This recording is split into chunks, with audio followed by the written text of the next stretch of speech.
ഞങ്ങളുടെ അച്ഛന്റെ അവസാന സമയങ്ങളിൽ അനാഥാശ്രമത്തിലായിരുന്നു. ഞാനും അമൃതയും അഭിരാമിയും അമ്മയും അച്ഛനെ അനാഥാശ്രമത്തിൽ കൊണ്ടുപോയി തള്ളി എന്ന അമൃത സുരേഷും അഭിരാമി സുരേഷും കൂടി അച്ഛനെ അനാഥാലയത്തിലാക്കിയോ? ഇപ്പൊ ഇതാണ് സോഷ്യൽ മീഡിയയിലെ വലിയ ചർച്ചയായിക്കൊണ്ടിരിക്കുന്നത്. അപ്പോൾ ഒരുപാട് യൂട്യൂബേഴ്സ് എടുത്ത് ഈ ഒരു വിഷയം റിയാക്ട് ചെയ്തിട്ടുണ്ടായിരുന്നു. നമ്മുടെ ശ്രീകണ്ഠൻ നായർ സാർ അവതരിപ്പിക്കുന്ന നമ്മൾ തമ്മിൽ എന്ന ഒരു പ്രോഗ്രാമിൽ ഒരു അനാഥാലയത്തിന്റെ ഭാരവാഹിയാണ്. അപ്പോൾ അദ്ദേഹം കുറച്ച് കാര്യങ്ങൾ പറഞ്ഞിട്ടുണ്ടായിരുന്നു. ഞങ്ങളുടെ കൂടെ അമൃത സുരേഷിന്റെ അച്ഛൻ ഉണ്ടായിരുന്നു എന്നുള്ളൊരു, കാരണം അതിൽ ഒരുപാട് കാര്യങ്ങളുണ്ട്. പക്ഷെ ഈ ഒരു പോർഷൻ മാത്രം കട്ട് ചെയ്തിട്ടാണ് ഈ ഒരു വീഡിയോ സ്പ്രെഡ് ചെയ്തത്. അതായത് അമൃത സുരേഷിന്റെ അച്ഛൻ അനാഥാലയത്തിലായിരുന്നു മരിക്കുന്നതിന് മുമ്പ് വരെയും എന്ന രീതിയിലായിരുന്നു ആ ഒരു വീഡിയോ പ്രചരിച്ചിരുന്നത്.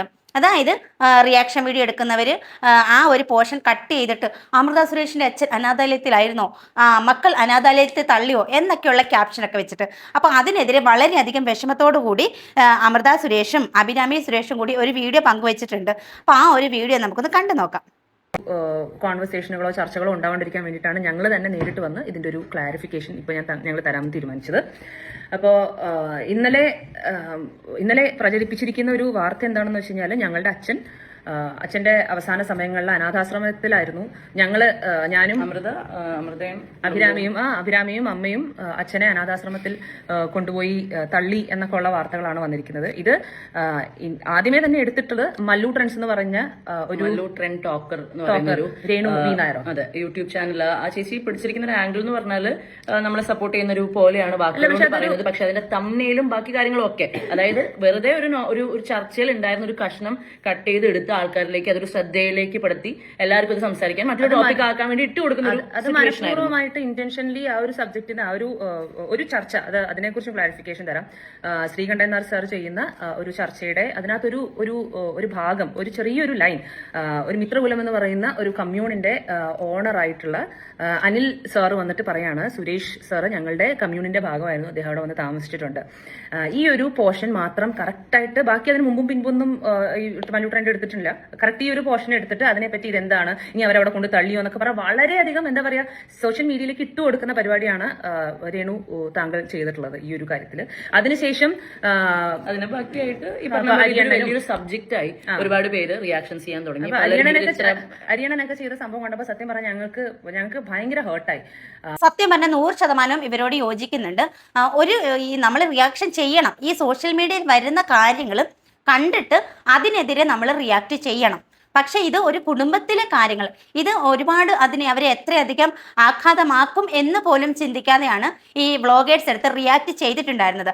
സപ്പോർട്ട് ചെയ്തും ആൾക്കാർ ഇട്ടിട്ടുണ്ടായിരുന്നു, സപ്പോർട്ട് ചെയ്യാതെ എന്താണ് സംഭവിച്ചതെന്ന് അറിയാത്ത രീതിയിലുള്ള സംശയം പ്രകടിപ്പിച്ചുകൊണ്ടുള്ള റിയാക്ഷൻ വീഡിയോയും വന്നിട്ടുണ്ടായിരുന്നു. അതുപോലെ ഇവർ എടുത്തു പറയുന്നത് അരിയണനാരാ നമുക്കറിയാലോ, സീക്രട്ട് ഏജന്റ്. അപ്പം പുള്ളി ഇട്ട വീഡിയോ ഭയങ്കരമായിട്ട് ഹേർട്ട് ചെയ്തു എന്ന് അമൃത സുരേഷൊക്കെ പറയുന്നുണ്ട്. അപ്പോൾ ആദ്യമായിട്ട് ബ്ലോഗ് ഇട്ടവരുടെ ആ ഒരു തംബ്നെയിൽ, സത്യം പറഞ്ഞാൽ ഈ തംബ്നെയിൽ കൊടുക്കുന്നത് തന്നെ തെറ്റായിട്ടുള്ള രീതിയിലാണ് പലരും തംബ്നെയിൽ കൊടുക്കുന്നത്. കാരണം വെച്ചാൽ അത് കണ്ടിട്ട് ആൾക്കാർ വീഡിയോ ക്ലിക്ക് ചെയ്യണം, അതാണ് ലക്ഷ്യം. യൂട്യൂബിലൊക്കെ അങ്ങനെയാണ് കൊടുക്കുന്നത്. അപ്പം അത് ഭയങ്കരമായിട്ട് ഇവർക്ക് കണ്ടിട്ട് ഹെർട്ട് ചെയ്തു എന്നൊക്കെ പറഞ്ഞിട്ടാണ് വളരെ വിഷമത്തോടു കൂടിയാണ് ഇവർ ഈ ഒരു വീഡിയോ ഇട്ടിട്ടുള്ളത്. അപ്പം എനിക്ക് ഈ ഒരു വീഡിയോയെ കുറിച്ചിട്ട് പറയാനായിട്ട്, ഇത് ഞാൻ ആദ്യം കണ്ട്, അപ്പം സത്യം പറഞ്ഞാൽ ഞാൻ എടുത്തില്ല. കാരണം വെച്ചാൽ മെയിനായിട്ടും ഒരു കുടുംബ പ്രശ്നമോ കാര്യങ്ങളോ എടുത്ത് വീഡിയോ ചെയ്യാനായിട്ട് എനിക്ക് ഒട്ടും താല്പര്യമില്ലാത്തൊരു വ്യക്തിയാണ്. ഞാനത് പല വീഡിയോയിലും പറഞ്ഞിട്ടുള്ളതാണ്. നമുക്കൊരാളുടെ കുടുംബത്തിൽ എന്താണ് നടക്കുന്നത് കറക്റ്റ് നമുക്ക് അറിയത്തില്ല. ആ വീട്ടിൽ താമസിക്കുന്നവർക്കും അത് അനുഭവിക്കുന്നവർക്കും മാത്രമേ അത് എത്രത്തോളം തീവ്രതയുള്ളതാണ് എന്നൊക്കെ അറിയാൻ പറ്റൂ. അത് പുറത്തു നിന്ന് ഒരാൾക്ക് ജഡ്ജ് ചെയ്യാനായിട്ട് യാതൊരുവിധ റൈറ്റ്സില്ല, അതിനുള്ള അർഹതയില്ല. അപ്പം അങ്ങനെ ഒരു കുടുംബ പ്രശ്നം എടുത്തിട്ട് ചെയ്യാനായിട്ടൊന്നും എനിക്ക് താല്പര്യമില്ലാത്തത് കൊണ്ട് തന്നെ 2-3 ദിവസമായി ഇത് സോഷ്യൽ മീഡിയയിൽ ഓടുന്നതിന് ഞാൻ ചെയ്തില്ല. പക്ഷെ ഇന്നലെ ഈ അമൃത സുരേഷിൻ്റെയും അഭിരാമി സുരേഷിൻ്റെയും കൂടെ ഈ ഒരു വീഡിയോ കണ്ട് സത്യം പറഞ്ഞാൽ എനിക്ക് നല്ല സങ്കടം തോന്നി. അതുകൊണ്ടാണ് ഞാനിപ്പോൾ ഇതൊരു റിയാക്ഷൻ വീഡിയോ എടുത്തിട്ട് ഞാൻ ചെയ്യുന്നത്. വളരെയധികം ബഹുമാനം തോന്നുന്ന ഒരു വ്യക്തിയാണ് അമൃത സുരേഷ്. സോഷ്യൽ മീഡിയ ഒരുപാട് സൈബർ ബുള്ളിങ് നേരിടുന്ന ഒരു ഫാമിലിയാണ് അമൃത സുരേഷിൻ്റെ. ഞാൻ നേരിട്ട് കണ്ടിട്ടുണ്ട്, ആസ്റ്റർ മെഡിസിറ്റിയിൽ വന്ന് ഞാൻ കണ്ടിട്ടുണ്ട്. അതുപോലെ തന്നെ ലുലുവിലും വെച്ച് കണ്ടിട്ടുണ്ട് ഞാൻ അമൃതേനെ അമ്മേനെ. സംസാരിച്ചിട്ടൊന്നുമില്ല കേട്ടോ, പക്ഷേ ആസ്റ്റർ മെഡിസിറ്റിയിൽ വെച്ച് കണ്ടപ്പോൾ നമ്മളെ കണ്ടപ്പോൾ ചിരിക്കുകയൊക്കെ ചെയ്തിട്ടുണ്ടായിരുന്നു. വേറൊന്നുമല്ല, ലൈഫിൽ ഒരുപാട് വിചാരിക്കാത്ത രീതിയിലുള്ള പ്രശ്നങ്ങൾ ഉണ്ടായിട്ടും തളർന്നു പോകാതെ നേരിട്ട് തൻ്റെ അടുത്തോടെ ആ ഒരു കുടുംബം മുന്നോട്ട് നയിക്കുന്ന ഒരു വ്യക്തിയാണ് അമൃത സുരേഷ്. അഭിരാമി സുരേഷും അത് തന്നെ. പക്ഷേ ഈ അമൃതയുടെ കാര്യത്തിൽ ഒത്തിരി ആദ്യത്തെ ഒരു ബന്ധം തകർന്നു, രണ്ടാമതൊരു ബന്ധം ഉണ്ടായി, അതും തകർന്നു. എന്നിട്ടും ആ ഒരു കുട്ടി പിടിച്ചു നിൽക്കുന്നില്ലേ ഈ ഒരു ലോകത്ത്? ഇത്രയധികം സൈബർ ബുള്ളിങ് നേരിട്ടിട്ടും ആ ഒരു കുട്ടി പിടിച്ചു നിൽക്കുന്നില്ലേ? ഈ ഒരു ബന്ധം തകരുക എന്ന് പറഞ്ഞാൽ അത് അമൃതയുടെ കുറ്റം കൊണ്ടാവണം എന്നില്ല. നമ്മളിപ്പം ചക്കയോ മാങ്ങയോ ഒന്നും അല്ല ചൂഴ്ന്ന് നോക്കാനായിട്ട്. നമ്മൾ ലൈഫ് തുടങ്ങുമ്പോഴായിരിക്കും ആ ലൈഫിൽ എത്രത്തോളം പ്രോബ്ലംസ് ഉണ്ട്, നമുക്ക് പൊരുത്തപ്പെട്ട് പോകാൻ പറ്റില്ല എന്നൊക്കെ മനസ്സിലാവുന്നത്. അപ്പം അത് പൊരുത്തപ്പെട്ട് പോകാൻ പറ്റാത്തത് കൊണ്ട് ആ രണ്ട് വ്യക്തികൾ പിരിയും. അതിനെ പോലും വളച്ചൊടിച്ച് പല രീതിയിൽ ആൾക്കാർ സൈബർ ബുള്ളിങ് ചെയ്തിട്ടുണ്ട്. അപ്പം അതൊക്കെ കാണുമ്പോൾ ഒരുപാട് ദുഃഖം തോന്നിയിട്ടുണ്ട്. പിന്നെ എന്നിട്ടും ഈ കുട്ടി പിടിച്ചു നിന്നിട്ടില്ല. ഈ ഒരു കുടുംബത്തിന് വേണ്ടി നല്ല അന്തസ്സായിട്ട് ജോലി എടുത്തിട്ടാണ് ഈ കുടുംബം പോറ്റുന്നത്. ഒരു ആൺകുട്ടി ഇല്ലാത്തൊരു വീടാണ്, 2 പെൺമക്കൾ മാത്രം. ഈ അച്ഛനെ അമ്മയും ഇവരുടെ ഞങ്ങൾ എറണാകുളത്തായിരുന്നു. അപ്പം നമുക്കറിയാം ഇവർ മുന്നേ എങ്ങനെയാണ് ജീവിച്ചത്, ഏത് വീടായിരുന്നു ഒക്കെ അറിയാവുന്നതാണ്. പക്ഷേ ഇവർ ഈ ഒരു ഐഡിയ സ്റ്റാർ സിംഗിൾ വന്നതിന് ശേഷം ലൈഫൊക്കെ ഒന്ന് സെറ്റായി നല്ല വീടൊക്കെ വാങ്ങിച്ചു. ഇവർ ആ ഒരു രീതിയിൽ നല്ല രീതിയിൽ ആ കുടുംബം മുന്നോട്ട് കൊണ്ടുപോകുന്നുണ്ട്. ആരുടെയും മുന്നിൽ കൈ നീട്ടാതെ, അല്ലെങ്കിൽ സോഷ്യൽ മീഡിയയിൽ വന്ന് തുണി ഉരിഞ്ഞ് കാണിക്കാതെ നല്ല രീതിയിൽ അവർക്കറിയാവുന്ന കല, അവർക്കറിയാവുന്ന ഒരു കല കൊണ്ട് തന്നെ അവർ ജീവിച്ചു പോകുന്ന വ്യക്തികളാണ്. അപ്പോൾ അങ്ങനെയുള്ള ഒരു കുടുംബത്തെ നമ്മൾ പ്രോത്സാഹിപ്പിക്കുന്നതിന് പകരം നമ്മൾ അവരെ തളർത്താൻ നോക്കുകയാണ്. എന്ത് കിട്ടും? കുറച്ച് റീച്ചിന് വേണ്ടിയിട്ടാണോ ഇങ്ങനെ ഒരു വീഡിയോ ഒക്കെ എടുത്ത് ചെയ്യുന്നത്? ഈ അച്ഛൻ മരിച്ചു കഴിഞ്ഞിട്ടുള്ള വീഡിയോസൊക്കെ നമ്മൾ കണ്ടതാണ്.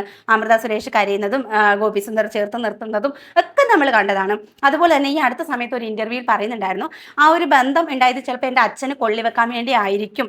എത്രത്തോളം ആഴമേറിയതാണ് ആ ഒരു വാക്കുകളിൽ നിന്ന് കുറച്ചെങ്കിലും കോമൺ സെൻസ് ഉണ്ടെങ്കിൽ നമുക്ക് മനസ്സിലാക്കാവുന്നതേ ഉള്ളൂ. അപ്പോൾ ഒരു കുടുംബത്തെ, മരിച്ചു പോയ ഒരാളെ വീണ്ടും എന്തിനാണ് വലിച്ചു കീറി പോസ്റ്റ്മോർട്ടം ചെയ്യുന്നത്? ഇനിയിപ്പോൾ റീച്ചിന് വേണ്ടിയിട്ടാണെങ്കിലും അങ്ങനെയൊന്നും ചെയ്യരുത്. അവരെങ്ങനെയെങ്കിലും ജീവിച്ചോട്ടെ. അവർ പറയുന്നുണ്ട്, ഒരു കൈ കൂപ്പി പറയുന്നുണ്ട്, ഞങ്ങളെ വെറുതെ വിടൂ, ഞങ്ങൾ എങ്ങനെയെങ്കിലും ജീവിച്ചോട്ടെ. ഈ 2 പെൺകുട്ടികളാണ് ആ ഒരു കുടുംബം നോക്കുന്നത്. അമൃതയ്ക്ക് ഒരു മകളുണ്ട്, പിന്നെ ഇവർക്ക് അമ്മയുണ്ട്, ഈ സഹോദരി അഭിരാമിയുണ്ട്. ഇവർ എല്ലാം നല്ല സന്തോഷത്തോടെ വ്ളോഗുകളൊക്കെ പങ്കുവെക്കാറുണ്ട്.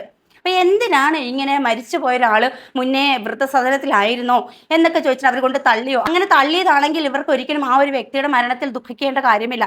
അല്ലെന്നുണ്ടെങ്കിൽ അവർ അന്ത്യകർമ്മം ചെയ്യേണ്ട കാര്യമില്ല. ഈ കർമ്മങ്ങളൊക്കെ അവർ ചെയ്യുന്ന വേദനയോട് ചെയ്യുന്നൊക്കെ നമ്മൾ കണ്ടതാണ്. അവർക്ക് അതിൻ്റെ ഒന്നും ആവശ്യമില്ല. പിന്നെ ശരിക്കും ഈ സമൂഹത്തിന് ദോഷമായിട്ടതൊന്നും അവർ ചെയ്യുന്നില്ല. സോഷ്യൽ മീഡിയയിൽ വന്ന് വൾഗറായിട്ടുള്ള വീഡിയോസ് ഇടുകയോ അങ്ങനെ ഒന്നും അവർ ചെയ്യുന്നില്ല. അവരുടെ ജോലിയുമായിട്ട് മുന്നോട്ട് കൊണ്ടുപോവുകയാണ്. അപ്പോൾ അവരെ വെറുതെ വിടൂ, അവർ ജീവിക്കട്ടെ, അവർക്ക് വേണ്ട സപ്പോർട്ട് കൊടുക്കാം. അതല്ലേ നമ്മൾ സമൂഹം ചെയ്യേണ്ടത്?